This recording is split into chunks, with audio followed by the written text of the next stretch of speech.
దేవుడు నమ్మదగిన వాడురా. రెండవది, ఆయన సర్వశక్తి గల దేవుడు. ఆయన మోడులను చిగురింపజేసే దేవుడు.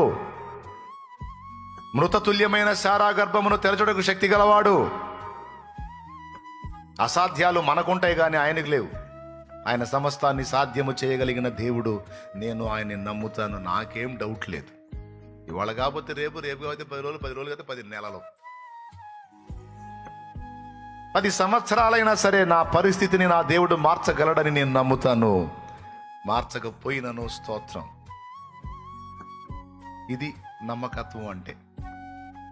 10 సంవత్సరాలైనా నా దేవుడు కార్యం చేస్తాడని నేను నమ్ముతాను అన్నది విశ్వాసం. అయితే చెయ్యకపోయినా పర్వాలా, ఆయన నాకు నమ్మకంగా ఉండకపోయినా పర్వాలా, నేను మాత్రం ఆయనకు నమ్మకంగా ఉంటానన్నదే విశ్వాస్యత.